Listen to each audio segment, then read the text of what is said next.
I decided to, hello. I'm Mandy. This is Mental Health and Makeup with Mandy. And today we're doing chapter 1 in the Paris, the memoir. If you have not seen the prologue video, that'll be on my channel. Just click on my face, find the video. Because I still don't know how to link videos. Guys, all I do is work, and then I film a few videos here and there. I really need to take some time and learn how to use the camera that I bought, and learn how to link things. And I think well, never mind. Anyway, trusty Coca-Cola here to wet the pipes down. And on we go with this book. Chapter 1.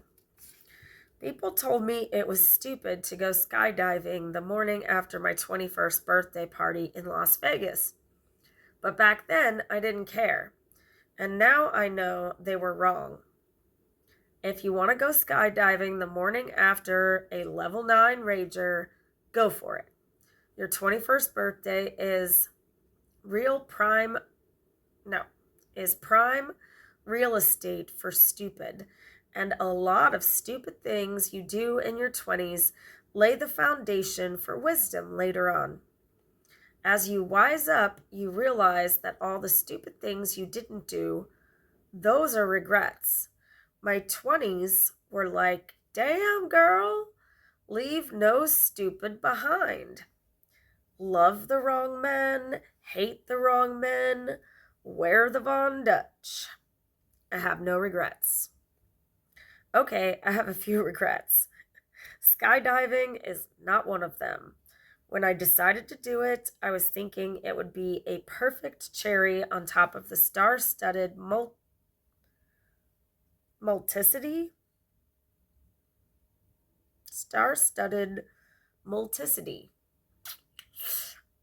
Paris, ring, ring, ring, Paris, multiplicity. Listen, girl, I didn't know I was going to be learning new vocabulary. Okay. Pause for a moment. I need to find out what multiplicity means. Okay, so she's saying multi-city is what I think she's saying. Multi-city. So, I was thinking it would be a perfect cherry on top of a star-studded multi-city balls out birthday celebration.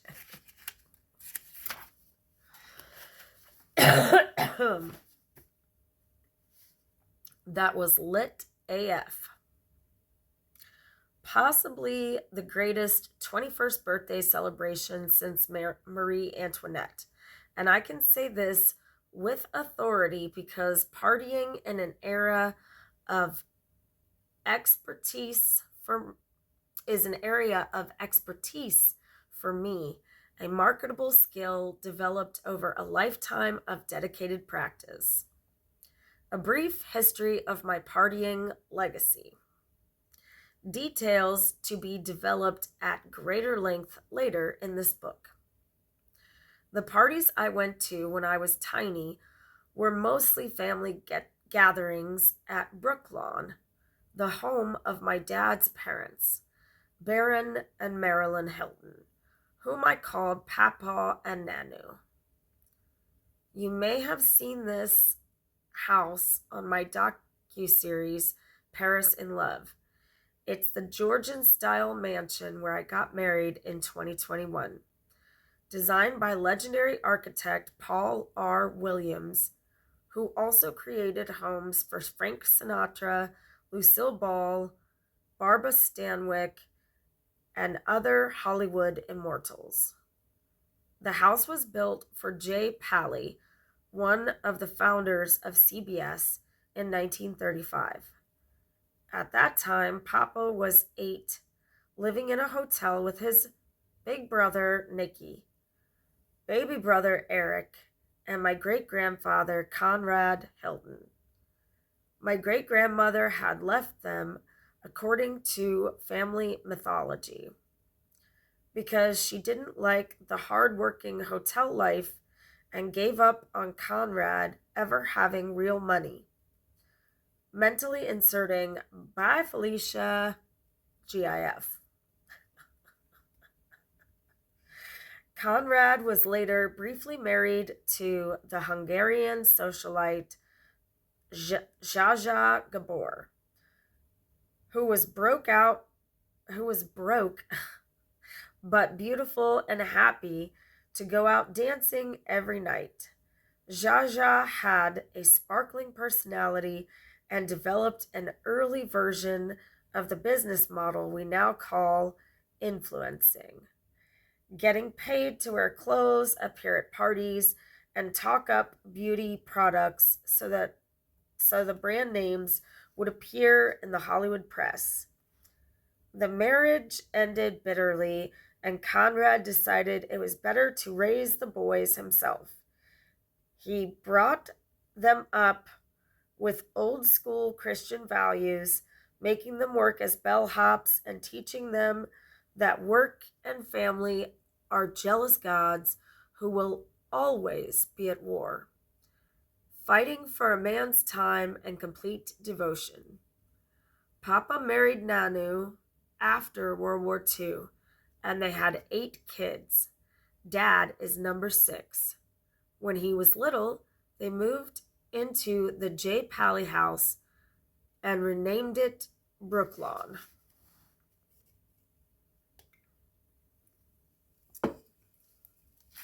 This all sounds like ancient history, but to understand my story, you need to know the Hilton of it all. People who knew Conrad Hilton tell me I'm just like him, and I take that mostly as a compliment. Mostly. He died 2 years before I was born, and despite what most people think, he left most of his fortune to charity. Papa worked. My parents worked. I'm a working beast. In 2022, I signed a massive deal to be the face of Hilton Hotels in ad campaigns and cross promotions on my social media. I love working with them, but I think that's the biggest money I'll ever get for being a Hilton. But I am a Hilton, and that's huge. Here's me acknowledging how blessed and lucky I am, okay? My family has been called American royalty. I'm not downplaying the extraordinary privilege or the access it gave me, experiences, travel, opportunities. I'm grateful for all of it. The Baron Hilton family is huge, and we flock together, loving each other and minding each other's business. Even though we don't see each other as much since Nanu died. Maybe it's Nana instead of Nanu. I just always thought Nana was Nana. What do you guys think? Is that true? I don't know. Nana or Nanu? Anyway, when we were little, Nikki and I adventured around Brooklawn with our million cousins, climbing fences and playing kickball on the lush green lawn. Parties at Brooklawn were like full-on carnival events, with pony rides, petting zoos, bouncy castles, tennis tournaments, and Marco Polo death matches in the gigantic pool, which featured an elaborate mosaic imported Italian tile depicting the signs of the zodiac. I'm an Aquarius, so I thought I should be the one that looked kind of like a mermaid, but that turned out to be Virgo. Aquarius was a beefy looking dude with a jug of water on his shoulder. I probably cried when I found that out. Actually, I probably cried for 3 seconds and then decided I was the mermaid, no matter what the stars or some old Italian tile people said. Go, Paris! Be the mermaid! Love it. My parents, Rick and Kathy Hilton, spent the 1970s partying with Andy Warhol in the hippiest possible crowds from Studio City to Studio 54. My dad is in real estate and finance, the co-founder of Hilton and Highland, a massive firm specializing in high-level corporate and residential real estate. My parents did a lot of entertaining related to his business, and when Mom has a party, she plans it down to the last rose petal. All the little things that make her guests feel like they're part of something special. Everything is perfect, including the hostess. My mom styles herself and her surroundings with impeccable tastes. She walks into a party and works that room like a royal, savvy, kind, and beautiful. Like a royal, savvy, kind, and beautiful. People love her because she genuinely cares about people, listens to them, and lets them feel savvy, kind, and beautiful too. True sophistication is the ability to fit in anywhere because you have a broad understanding of and respect for all kinds of people. My mom is sophisticated like that. She's funny and smart and stylish, but savvy is her real superpower. I have no clue how much silly energy she had bottled up inside her until she signed on to do The Real Housewives of Beverly Hills in 2021. It was like somebody popped a cork on a bottle of pink champagne. When Nikki and I were little, before the boys came along, Mom schooled us on party manners, which fork to use, how to place your feet when we stood for red carpet photos. We understood that our family name carried weight and drew attention. We had a certain place in society which came with certain expectations. As little girls, Nikki and I attended super chic social functions, fundraising events, holiday galas, and fancy receptions at the Waldorf or the Met, where my parents mixed with lawyers, agents, politicos, and all kinds of extraordinary people who did big things. One of my earliest memories is sitting on Andy Warhol's lap, drawing pictures at an after party at the Waldorf Astoria. He loved me and always told my mom, this kid is going to be a huge star. I love that my parents included us in all that.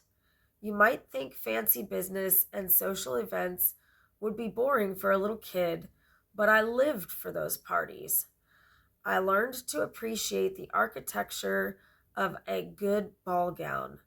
I was exposed to great music, jazz combos, string quartets, and private performances by famous artists. I sat like a butterfly.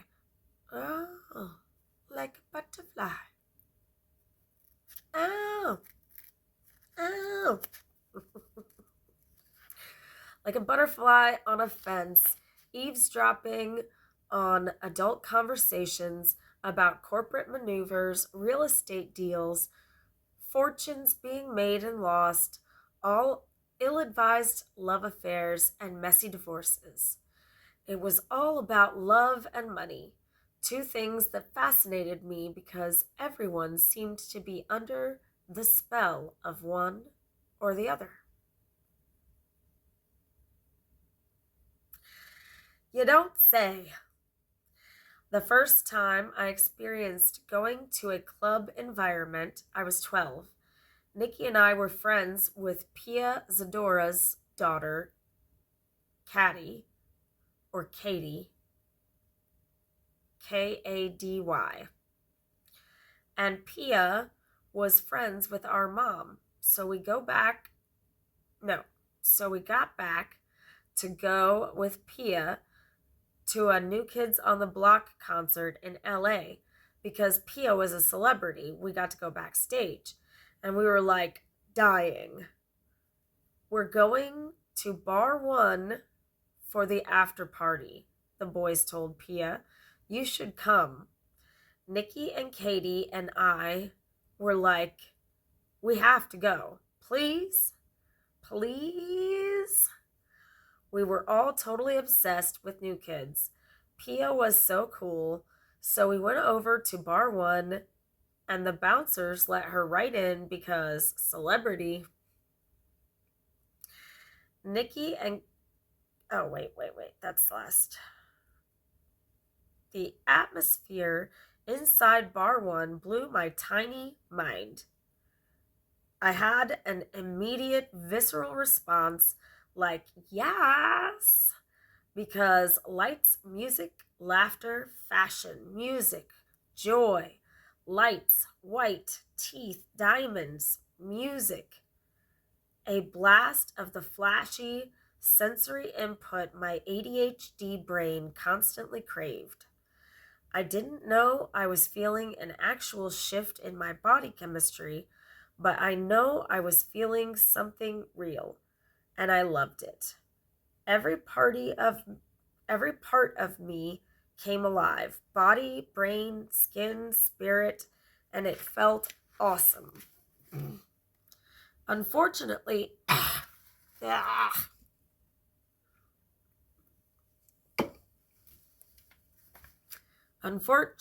just as I was soaking all this in, we bumped into my mom's sister, Aunt Kyle. Aunt Kyle was like, this must be Kylie. Aunt Kylie was like, what the fuck? She dragged Pia aside for a brief, hissy conversation and then took us home. But I knew I had to go back. In my early teens, I took advantage of every sneak out opportunity I could create. I became one of those desperately seeking Susan Club kids who ruled the nightmare world in the early 90s. The Vogue dancers, drag queens, and Harajuku girls took me under their wings and watched out for me, which is how I learned the key elements of partying like a rock star. Stay hydrated, stay pretty. Tipsy can be cute, but drunk is gross. Wear boots, like good, sturdy platform boots, and comfortable clothes so you can dance all night and easily climb in and out of windows and over fences as needed. I will say that I spent a large majority of my 20s partying my ass off, and having clothes that are comfortable for climbing in and out of windows and over fences as needed is a real thing. It's a real thing that happens to partiers, okay? It's a real thing. I don't drink or do drugs. I didn't drink or do drugs back then. When I was a kid, fun was the only party drug I needed. I wasn't there to get wasted. I was there to dance. Alcohol and drugs are for escaping reality, and I wanted all the reality I could get. The escape drinking didn't happen until later. One night after the Pia Zadora club adventure, I tried to smuggle Nikki, our cousin Farah, and our friend Khloe Kardashian into Bar 1. Khloe and Farah were little middle school girls, so I did Chloe up with full makeup, a long red wig, and a floppy black hat. I told her, if anyone asks, your name is Betsy Johnson. Betsy Johnson. I love it. Betsy Johnson it is. I put Farah on top of somebody's shoulders with a big trench coat. We put so much effort into our disguises, we were shocked when we didn't get past the velvet rope. I guess you need to be with someone famous, I said. I didn't like it how it felt to be rejected in front of everyone. I wasn't going to let it happen again. When I was 16, I hooked up fake IDs for Nikki and me. We weren't fooling anyone, but we were getting a little bit famous. So we had no trouble getting in bar 1. Now, Bootsy Bellows. Roxbury, now Pink Taco, and other hot spots. You know, from Roxbury to Pink Taco,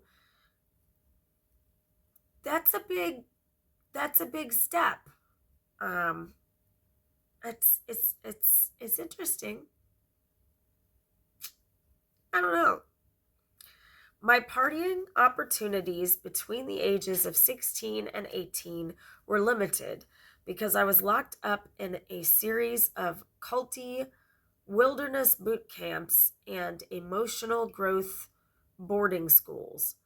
When I escaped for a few blessed weeks of freedom, I played it safe with small beach parties and living room gatherings where kids were just chilling and talking, until I made everyone get up and dance, especially kids who were too shy or felt self-conscious about their bodies. They're the ones who needed dancing the most. This is still the rule at every gig I DJ in my virtual world or in real life. When you party with Paris, you dance. At 18, I signed with a modeling agency. And what do you think people want to do after a runway show? Party with models. It's easy to think, no, duh. It's easy to think, no, duh. But move past the easy assumption that men are pigs and models are dumb. That's not fair or true or useful. Most men are basically decent, I think. The successful models travel all over the world. Traveling the world is the best education there is. Most models are in their teens and 20s, and sometimes that lack of maturity shows, but they're growing. Give them a minute. Networking, knowing how to work a party, is a critical aspect of growing a business.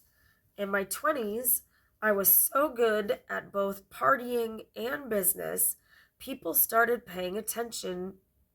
No, people started paying me to come to their parties. I didn't invent getting paid to party, but I reinvented it. I'm proud to be called the OG influencer. Girls need to understand the value they bring to the party. It's a lot more than standing around looking pretty. Mannequins can do that. As accomplished party girl is a facilitator, a negotiator, a diplomat. She's the sparkler and the match.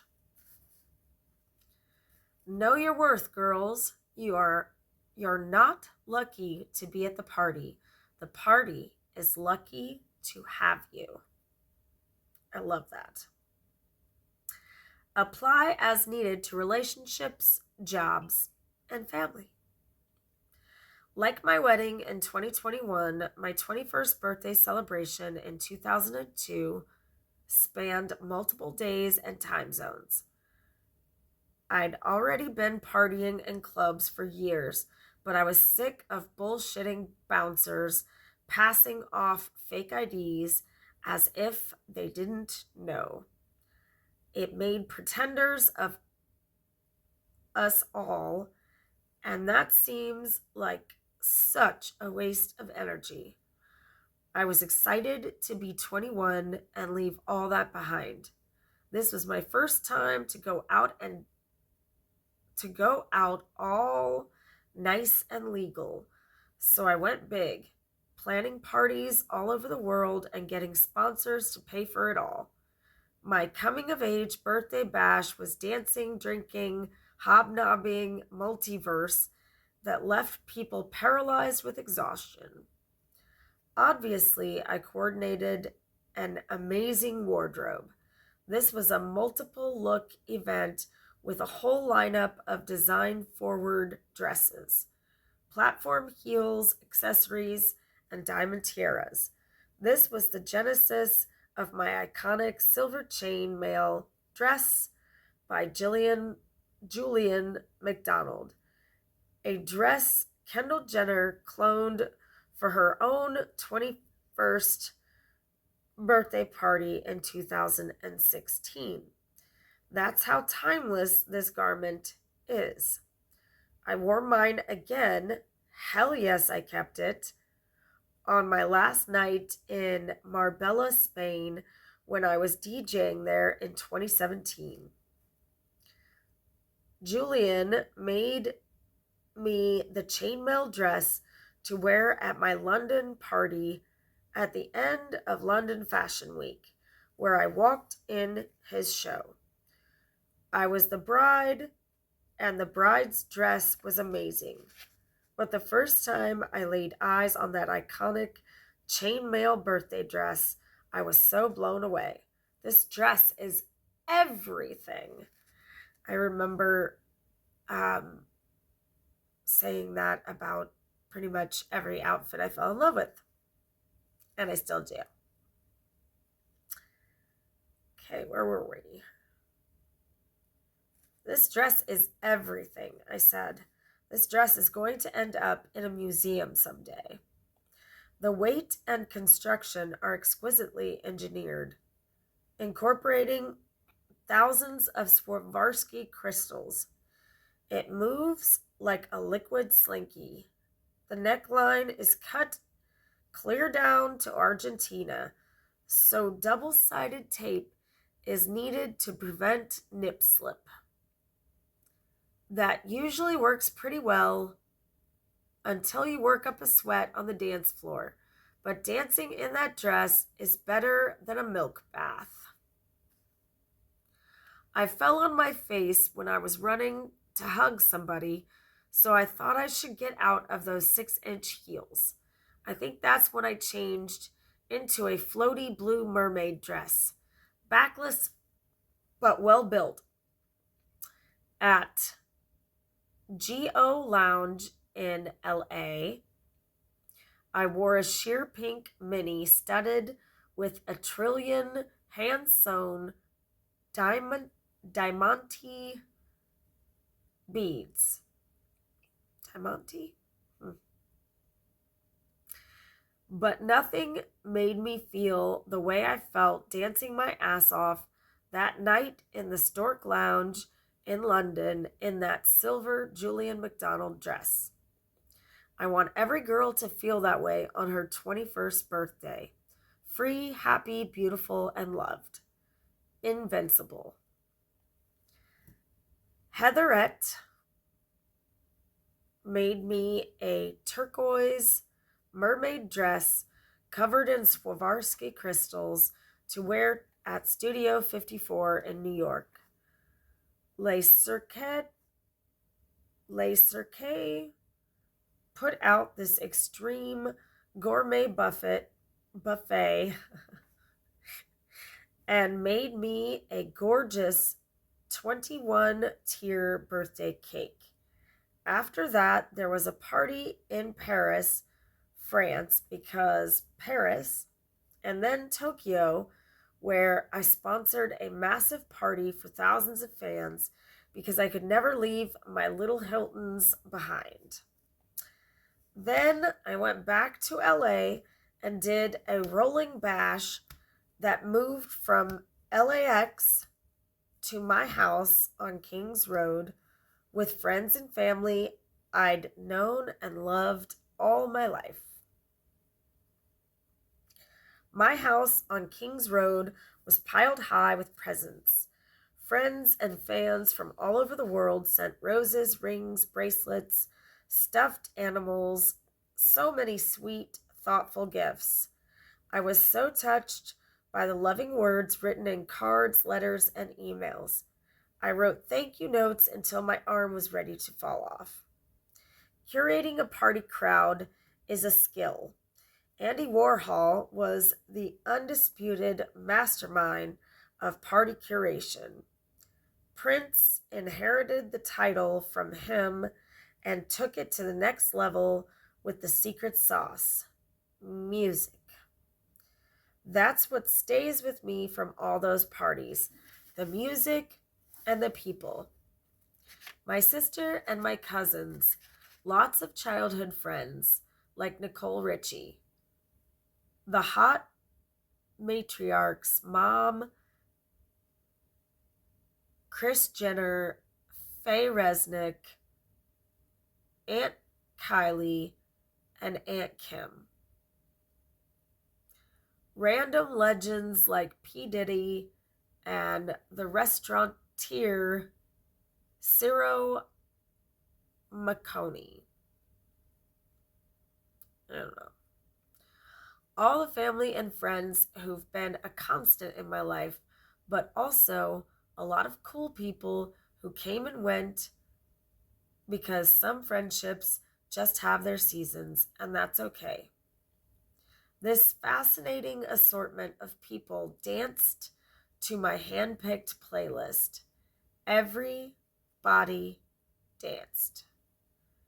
This was before my professional DJ days, but I always had an instinct for the ebb and flow.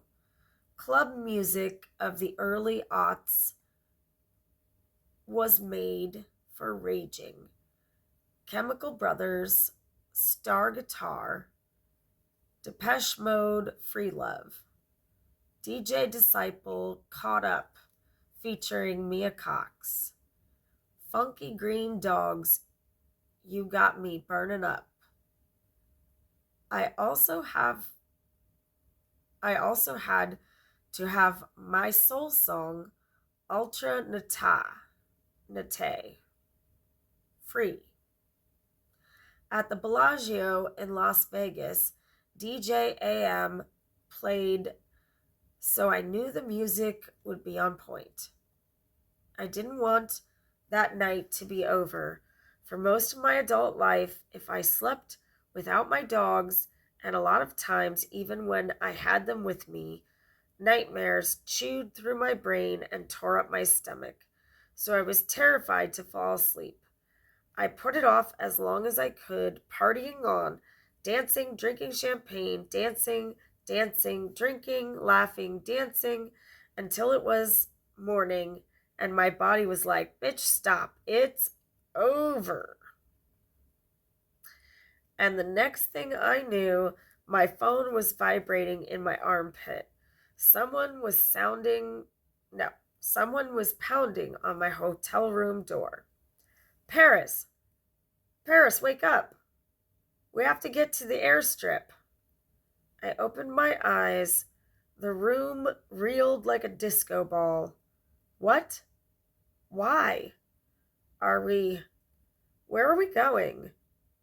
And then I remembered that I had told everyone I was going skydiving. No! Ugh! This was going to suck. But I didn't want to embarrass myself by backing out. I pulled on a tracksuit. Even after I chugged a bottle of water, my mouth felt like a sandbox. The water made me feel kind of ill, like I was about to throw up. But there was nothing else in my stomach. Maybe a little cake. I'd been so busy dancing, I never really made it over to the buffet. Usually champagne is good hangover insurance, but I also had some shots or martinis or whatever people drink at their 21st birthday party. My right eyeball was in supernova. My hair follicles were screaming. On the way to the tiny airstrip outside Las Vegas, I kept telling myself, don't be lame, don't be lame, don't be lame. I knew that if I vomited or cried or backed out, some of the people I was hanging out with would not keep that to themselves. Someone would be taking pictures and selling them. Some of these people were trusted friends, but others I didn't know that well or trust at all. And the hangover had sapped my energy to differentiate, so I defaulted to my trust no one mode and tried to pretend I was super excited. I'm really tired, I said. I'm just gonna, yeah. I covered my head with my jacket and trembled like a little wet dog. We got to the private airstrip in the wide, dry nothing somewhere out in the city. I was so dehydrated and wrung out, I couldn't even comprehend all this information the guy was giving me. Something about blah blah tandem instructor, blah blah blah jumping at 13,000 feet. For some reason, my lash is itchy. Now, why would my lash be itchy? That is so weird. And with all these mirrors, oh, I already put it up. That's why. I put it up. I don't know. Twinkle, twinkle, twink. I don't know what the problem is. But let's get back to this book. Got to the private airstrip, blah, blah, blah, blah. Tandem and structure. Eyes are having a hard time focusing because I'm exhausted. And I'm sitting there like, what the fuck have I got myself into? And then they strapped the whole apparatus on me and shit got real. I was 100% sober and I was scared. Going up in this tiny rattle crap airplane, everyone else was laughing and talking, yelling because the engine was so loud. The happy, yappy voices felt like scissors in my ears. I just sat there, quiet. I always get quiet when I'm scared, like a little rabbit going purely on instinct, huddled in a silent ball, ready to take evasive maneuvers. It's humbling to be reminded that no matter how big your life is, you are still a speck of dust that can be swept off the earth in half a second. The goggles were tight on my face. That would leave a mark. I was positive. Ugh. I was sitting on the lap of this guy, a stranger, whose body was literally strapped to my body. Our bodies spooned together, so that was weird. And my life was in the hands of this man. And the whole thing was so stupidly terrifying. I wanted to hurl. Then they opened the door. A blast of freezing cold air roared in. Now, above this door is the same sign you see above every door on every airplane. Red letters, all caps. This door must remain closed. There's a reason. When that door opens, the world ends. Your head gets stuck inside out. Your heart shrivels like a forgotten mushroom. This door must remain closed. But now this door is open. I'm on this bench behind some other people, and every time someone jumps, everyone else scoots forward. Someone jumps, we all scoot forward. Jump, scoot, jump, scoot. My spoon mate keeps pushing me closer to that door, yelling, "Doing great, Paris! This is going to be awesome, Paris! Almost there, Paris! Doing great!" And then we're at the door. I feel the edge under my feet. The wind is so fast and loud, it wisps away the sound of my screaming, like pulling a loose thread. "On 3, says the guy, but if he ever said 3, I didn't hear it. It was like 1, and then nothing, everything, air, light, unbearable brightness, a blessed rush of adrenaline, a blessed rush of adrenaline. I expected to feel like I was falling, like the ground was flying up at my face. It's not like that. You start out at 13,000 feet, literally miles above the earth. So even though you're falling at 120 miles per hour, the space around you is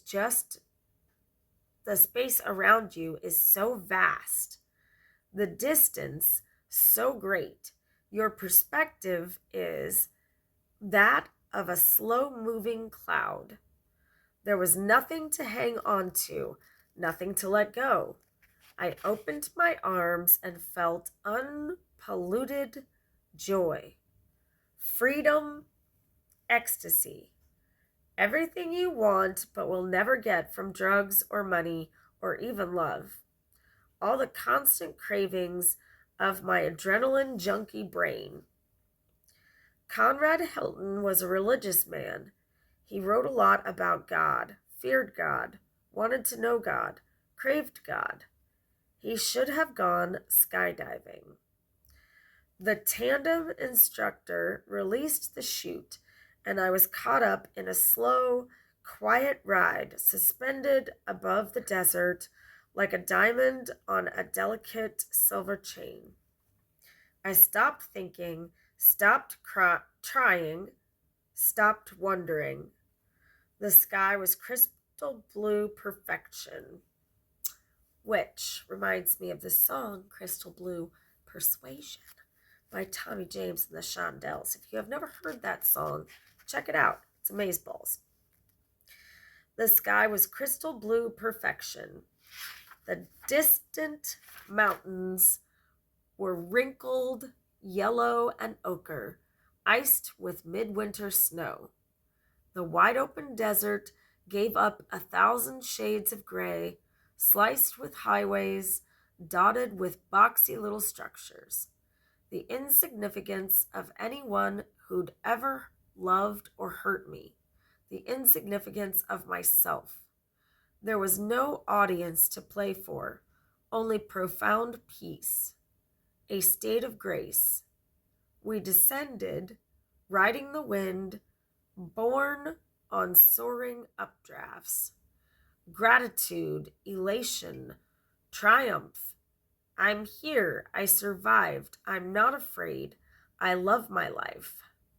Marilyn Monroe said, "Fear is stupid. So is regret." In general, I've found this to be true. Many times throughout my life, the most terrifying moments have led to the most fulfilling.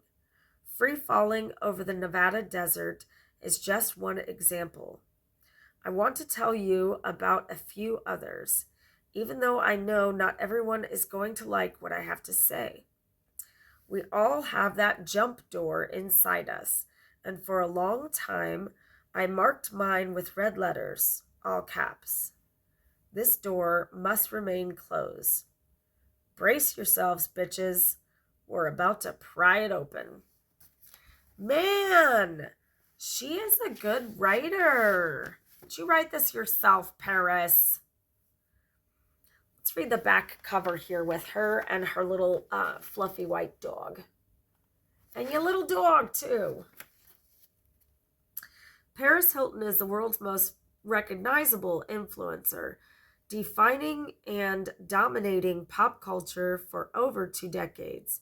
She has built a multi-billion-dollar global empire as an entrepreneur, tech pioneer, DJ, recording artist, and philanthropist.